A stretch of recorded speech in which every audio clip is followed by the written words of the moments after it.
তোমালোকে মোক সময় দিব নোৱাৰা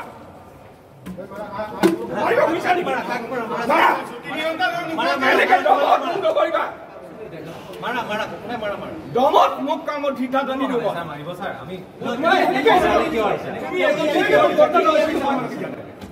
সময় বিচাৰিছিল কিয় সময় দিব নোৱাৰা এইখন বিশ্ববিদ্যালয় তোমালোকৰ বিশ্ববিদ্যালয় উপাচাৰ্য তোমালোকৰ বেলেগৰ নহয় নহয়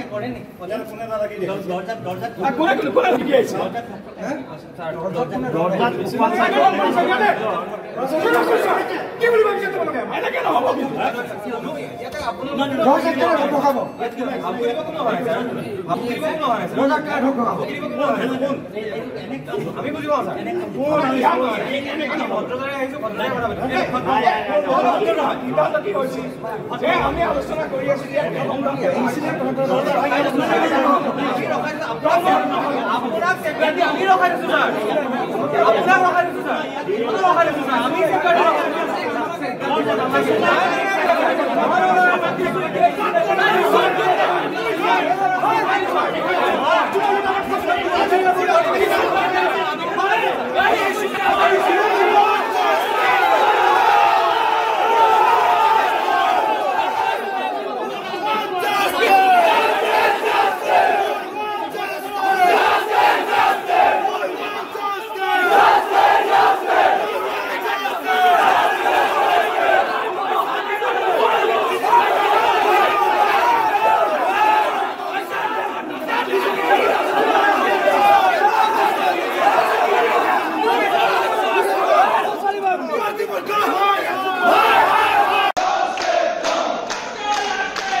ছাত্ৰ সন্থাৰ সভাপতি সাধাৰণ সম্পাদক তথা স্নাতকোত্তৰ ছাত্ৰ সন্থাৰ যি ক্ৰিয়া সম্পাদক আছে তেওঁকো বেয়া ব্যৱহাৰ কৰিছে সভাপতিক গেট আউট বুলি উলিয়াই দিছে আচলতে তেওঁ যদি প্ৰশাসন ব্যৱস্থাটো এক্সাম যিখিনি পৰীক্ষাৰ নিয়ন্ত্ৰণ ভালদৰে কৰিব নোৱাৰে তেওঁ যদি মুখত ভাল ভাষা নাথাকে তেখেতে সেই সন্মানীয় চকীখনত বহি থকাৰ কোনো অধিকাৰ নাই তেওঁ পদত্যাগ কৰিবই লাগে এজন ভাল মানুহ আমাক লাগে আৰু সেইটোৱে আমাৰ স্পষ্ট দাবী আজি প্ৰথম ভিচি ছাৰৰ ওচৰলৈ কমপ্লেইন কৰা ব্যক্তিজন ময়ে আছিলোঁ তেখেতে ষ্টুডেণ্টছৰ আগত মোক বুলি নহয় ষ্টুডেণ্টক কৈছিলে গেট আউট আজি মই এটা কথা কওঁ যদি কোনোবা এজন ষ্টুডেণ্টছে ক'ৰবাৰ নগাঁও বা ক'ৰবাত দূৰৰ পৰা আহে তেওঁ এটা কামৰ কাৰণে আহে তেওঁ কামটো কৰি দিব পাৰে নোৱাৰে পিছৰ কথা বা তেওঁক যদি বেয়া বিহেভ কৰিব না তেওঁ কান্দে মই নিজে দেখিছোঁ সেইটো পিছৰ পৰা ল'ৰা ছোৱালী কান্দি ওলাইছে আজিও চেম হৈছে নয়ন দাদা এজন আমাৰ সন্মানীয় ব্যক্তি তেখেত এখন বিশ্ববিদ্যালয়ক প্ৰতিনিধিত্ব কৰিছে তেখেত এখন বিশ্ববিদ্যালয়ৰ সাধাৰণ সম্পাদক আছিলে গতিকে তেওঁৰ লগত যিহেতুকে এনেকুৱা বিহেভ কৰিছে তেখেতে এইটো সঁচাকৈ গৰিহণাৰ যোগ্য লগতে এনেকুৱা নহয় যে কেৱল তেওঁৰ লগতে হৈছে আপুনি বিশ্বাস কৰিব টিচাৰো বাচি যোৱা নাই এনেকুৱা মই টিচাৰ দেখিছোঁ কিছুমান কলেজত তেওঁ ইমান বেয়া বিহেভ কৰি তেওঁ কান্দি কিনে বাহিৰলৈ যোৱা পৰিলক্ষিত হৈছে গতিকে আমি কৰ্তৃপক্ষৰ ওচৰত আলোচনাত আমি তেওঁলোকে আমাৰ পৰা 10 মিনিট সময় বিচাৰিছে আমি চাওঁ তেওঁলোকে 10 মিনিট সময়ত কি সিদ্ধান্ত দিয়ে আমি এটাই বিচাৰোঁ তেখেতক যেতিয়ালৈকে এনকুৱাৰীটো কমপ্লিট নহওক তেখেতক সেইটো অফিচৰ পৰা দূৰত ৰাখক আমাৰ সেইটোৱে আজি অৰ্থনীতিৰ দাবী গতিকে আমি আৰু সেই মুখেদি উচ্চাৰণ কৰা শব্দকেইটা কওঁ তেওঁ দালাল বুলি কৈছে তেওঁ নয়ন দাক আৰু মোক কৈছে দালাল উচ্চাৰণ কৰিছে মদাহী উচ্চাৰণ কৰিছে এজন বিশ্ববিদ্যালয় এডমিনিষ্ট্ৰেটিভ পোষ্টত থকা মানুহে এনেকৈ দালাল আৰু মদাহী উচ্চাৰণ কৰিব পাৰে নেকি আজি বিশ্ববিদ্যালয় মোৰ ঘৰ তেজপুৰত মই আহি গুৱাহাটী বিশ্ববিদ্যালয়ত আছোঁ মোৰ দেউতা আহি ইয়াত মোৰ গাৰ্জেন হ'ব নোৱাৰে মই মোতকৈ জ্যেষ্ঠ কোনোবা দাদাজনক লৈ যাব পাৰোঁ তেওঁ কৈছে তুমি বাপেক নেকি তুমি যদি বাপেক নহয় কি হ'বলৈ ইয়াত আহিছা মোৰ ইয়াত দেউতাই যে আহি পেলাই বিশ্ববিদ্যালয়ত উপস্থিত হ'ব লাগিব তেনে নহয় মোতকৈ জ্যেষ্ঠ এজনকো মই লৈ যাব পাৰোঁ মোৰ এজ এ গাৰ্জেন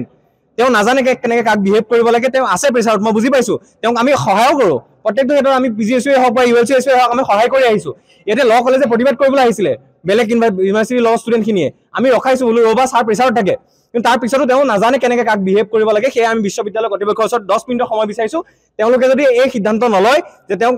যেতিয়ালৈকে আমাৰ তেওঁ ভুল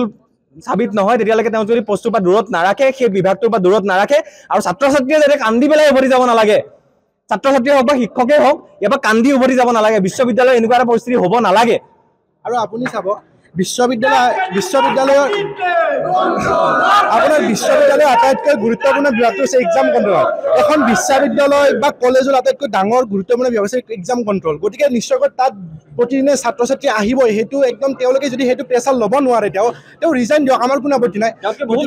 বহুত ভাল ব্যক্তি আছে আমাৰ বিশ্ববিদ্যালয়ত গতিকে আমি এইটো আজিৰ সমস্যা নহয় গুৱাহাটী বিশ্ববিদ্যালয় কেৱল কৰ্তৃপক্ষৰ বাবে কেৱল ছাত্ৰ ছাত্ৰীৰ বাবে সমস্যা নহয় গোটেই উত্তৰ পূব ভাৰতৰ প্ৰথমখন বিশ্ববিদ্যালয় গুৱাহাটী বিশ্ববিদ্যালয় এক্সামিনেশ্যন কণ্ট্ৰলাৰজনে যদি ছাত্ৰ ছাত্ৰীক কেনেধৰণে বিহেভ কৰিব লাগে সেইটো নাজানে এইটো অতি পৰিতাপৰ বিষয় এইটো গুৱাহাটী বিশ্ববিদ্যালয়ৰ বাবে লাজ লগা কথা আৰু আমি আজি অথৰিটিক এটাই দাবী জনাইছোঁ যে তেওঁক অতি সোনকালে চাকৰিৰ পৰা নিলম্বন কৰিব লাগে এই পদটোৰ পৰা নিলম্বন কৰিব লাগে আৰু যদি বিশ্ববিদ্যালয় কৰ্তৃপক্ষই তেওঁক এটা নিৰপেক্ষ যদি সিদ্ধান্ত আগবঢ়াব বিচাৰিছে এই সিদ্ধান্তটো নিদিয়ালৈকে তেওঁক এই আসনখনৰ পৰা বঞ্চিত কৰি ৰাখিব লাগিব এই গোটেই গুৱাহাটী বিশ্ববিদ্যালয়ৰ ছাত্ৰ সমাজৰ দাবী এইটো চাওক আজি যেতিয়া 3জন ছাত্ৰ ছাত্ৰী তেতিয়া কণ্ট্ৰলাৰ ছাৰক লগ কৰিব গৈছিল তাত উপস্থিত আছিল ছাত্ৰ সন্থাৰ লঘু ক্ৰীড়া সম্পাদক উজ্জ্বল আছিল কিন্তু আগতে আজিৰ পৰা প্ৰায় কিছুদিন ছাত্ৰ সন্থাৰ সভাপতিকো গেট আউট বুলি তাৰ পৰা উলিয়াই দিয়া হৈছে আজি তাত উপস্থিত থকা 3জন ল'ৰাকে কৈছে তোমালোক দালাল নেকি ইয়াত দালাল কৰিবলৈ আহিছা নেকি তোমালোক দালাল বুলি কৈ তেওঁলোক গেট আউট বুলি কৈছে তেওঁলোকে তেওঁ কণ্ট্ৰলাৰ ছাৰে তেওঁ এইখিনিও তেওঁ জানিবলৈ ইচ্ছা নকৰিলে যে তেওঁলোক আচলতে তাত কিয় উপস্থিত হৈছিল তেওঁলোকে ইমান মাহে আজি 6 মাহ পৰ্যন্ত হৈ গ'ল যিজন ছাত্ৰৰ ৰিজাল্টৰ খেলি মেলি আছিল তেওঁ দুবাৰকৈ তেওঁৰ ডিপাৰ্টমেণ্টৰ পৰা নম্বৰ পঠোৱাৰ পিছতো তেওঁ চাৰ্টিফিকেটসমূহ তেওঁ আপলোড কৰিব নোৱাৰিলে মাৰ্কশ্বিটসমূহ তেওঁ আপলোড কৰিব নোৱাৰাত আজি দ্বিতীয়বাৰৰ বাবে তেওঁ তাতে যাওঁতে তেওঁলোক দালাল বুলি কৈ তাৰ পৰা খেদি দিয়া হৈছে আৰু এইটো আজি প্ৰথম তেওঁৰ প্ৰতি অভিযোগ নহয় ইয়াৰ আগতে তেওঁৰ প্ৰতি অভিযোগ আছে বিভিন্ন ছাত্ৰ ছাত্ৰীয়ে যেতিয়া তেওঁক লগ কৰিবলৈ যাওঁ তেওঁ এনেকুৱা কিছুমান ভাষ্য তেওঁ কয় যিসমূহ ভাষ্য আজি সংবাদ মাধ্যমত মই ক'বলৈ লাজ পাইছোঁ কাৰণ সেই ভাষ্য পাব্লিক ডমেইন আচলতে সেইসমূহ ভাষ্য এজন কণ্ট্ৰলাৰ নিচিনা যে পষ্টত থকা মানুহ আচলতে ক'ব নালাগে আৰু আমি যেতিয়ালৈকে তেওঁক আজি নিলম্বন নকৰে বা তেওঁৰ যদি নৈতিক দায়িত্ব আছে তেওঁৰ যদি লাজ আছে তেওঁ যদি সঁচাকৈ শিক্ষাগুৰু হয় তেওঁ আজি পদত্যাগ কৰক নহ'লে এই প্ৰতিবাদ আমি কৰি যাম আটাইতকৈ বিজি এটা অফিচ যদি হয় তেতিয়াহ'লে সেইটো হৈছে এক্সাম কণ্ট্ৰলাৰ অফিচটো গতিকে সেইটো অফিচত যদি এজন ইনচাৰ্জ আছে সেইটো আমাৰ বাবে আচলতে পৰিতাপৰ বিষয় তেখেতৰ আচলতে বহু সংক্ৰান্তত বহু পৰীক্ষাৰ সংক্ৰান্তত হওক ৰিএভলিউশ্যনৰ সংক্ৰান্তত হওক বহু ব্যক্তি আহি থাকে বহুত ষ্টুডেণ্ট আহি থাকে কিন্তু তেওঁ কেতিয়াও আজিলৈকে কামলি এটা সিদ্ধান্ত ল'ব পৰা নাই তেওঁ আজিলৈকে পৰীক্ষা এটা সুচাৰুৰূপে চলাব পৰা নাই কেতিয়াবা হয়তো ৰিজাল্ট দিলে হয় কেতিয়াবা ৰিএভলিউশ্যনৰ কাৰণে লিংকেই খোল নাখায় ইমান সমস্যা হৈ আছে তথাপিও কিন্তু এতিয়া সেইখন চেয়াৰত এজন ইনচাৰ্জে আছে গুৱাহাটী বিশ্ববিদ্যালয়ত আমি ভিচি ছাৰৰ লগতো বহুবাৰ কথা পাতিছোঁ এই ক্ষেত্ৰত যে আমাৰ ইনচাৰ্জসকলক আঁতৰাই দিয়ক এই ক্ষেত্ৰত বহুতবাৰ নিউজ হৈছে বহুত বাতৰি হৈছে কিন্তু তথাপিও আজিলৈকে এটা উচিত সিদ্ধান্ত ল'ব পৰা নাই ইয়াৰ উপৰি তেখেতৰ যি মিছবিহেভৰ কথা হৈছে সেইটো আজিৰ কথা নহয় ইয়াৰ আগতো বহুতবাৰ আহিছে মোৰ লগতো বহু কেইগৰাকী ছাত্ৰী তেখেতক লগ কৰিবলৈ গৈছে তেওঁ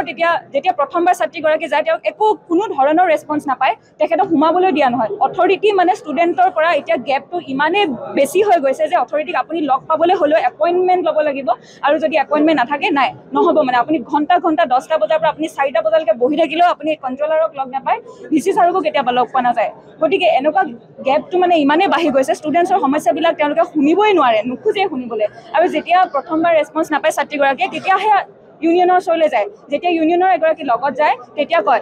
ইউনিয়ন কিয় লৈ আহিছা তুমি কি তেওঁলোকে আহিলে কামটো হৈ যাব নেকি এনেকুৱা ধৰণৰ কথা কিছুমানো তেওঁ মন্তব্য দিয়ে গতিকে আমি এটাই দাবী কৰিছোঁ তেখেতক নিলম্বন হ'ব লাগে আৰু ভিচি ছাৰে আমাৰ পৰা 10 মিনিট বিচাৰিছে সেই 10 মিনিট আমি তেখেতক দিছোঁ যাতে সেই 10 মিনিটৰ ভিতৰত আমাক এটাই সিদ্ধান্ত দিয়ে যে তেখেতক নিলম্বন কৰা হয়